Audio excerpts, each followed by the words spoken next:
بعض مساجد میں راتوں کو اذانیں ہوئی ہے بلا و مصیبت وبا ٹالنے کے لیے. اس کا ثبوت ہے فتاوی حدیثیہ میں ابن حجر مکی نے بھی نقل کیا ہے اور فتاوی دارالعلوم دیوبند قدیم میں بھی.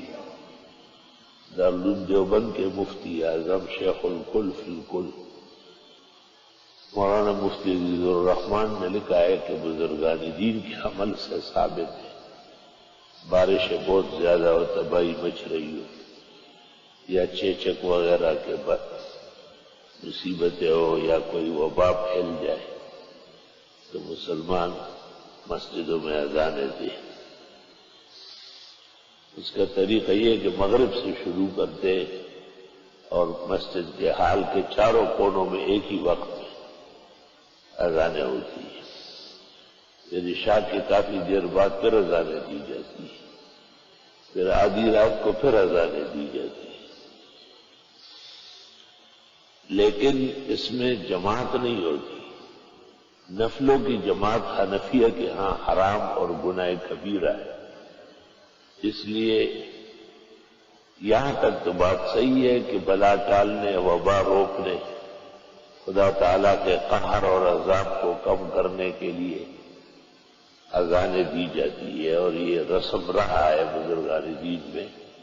دارالعلوم دیوبند قدیم نے بھی اس کی تائید کی ہے اور شاہ عبدالعزیز نے بھی فتاوی عزیزیہ میں تسلیم کیا ہے کہ یہ فائدہ بخش ہے.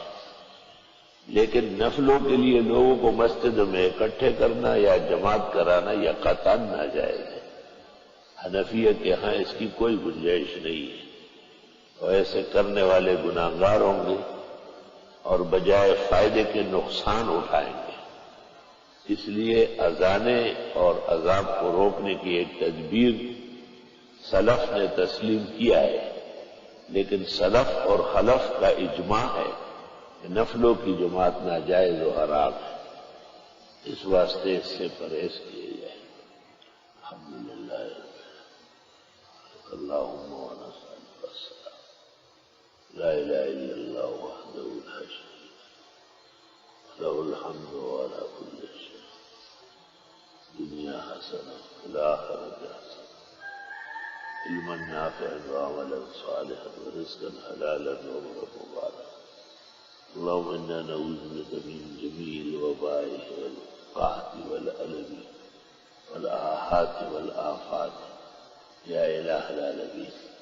اللهم إنا نعوذ بك من جميع المحن والفتن ما ظهر منها وما بطن.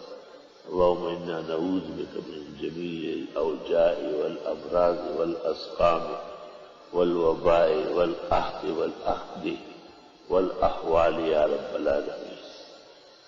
یا رب اپنا غصہ قہر واپس لے پورے عالم انسانیت کو معاف فرمائے اور یا اللہ خاص کر اہل اسلام کو حرمین شریفین کو القدس ترکیہ کو افغانستان عراق پاکستان کو یا رب معاف فرما. انڈونیشیا اور ملیشیا اور دیگر ملکوں میں بھی مسلمانوں کی اکثریت ہے. خدا مسلمانوں کو بھی بچا اور انسانوں کو بھی بچا. کہ اللہ ان کو فارق و ایمان کی اور ہدایت کی توفیق دے دے اور خدایا ان کو اس قہر اور عذاب سے نہ مارے. اور یا اللہ درست بات یہی ہے مسلمانوں کا عقیدہ ہے کہ یہ بھی امت دعوت ہے اور خود مسلمان امت اجابت ہے. یعنی ان کو دعوت دینی ہے اگرچہ انہوں نے ابھی تک قبول نہیں کیا اور مسلمان تو دعوت قبول کر چکے. اجابت مانا ماننے والے. اللہ ہر دونوں کو محفوظ فرما معمون فرما وباؤں سے بلاؤں سے جراثیم سے اور اس قسم کے ناکارہ بیماریوں سے جس سے بادشاہان عالم بڑے بڑے سائنسدان ٹیکنالوجی پر فخر و مباحات کرنے والے تکبر اور غرور سے پیش آنے والے سب سرنگوں ہیں.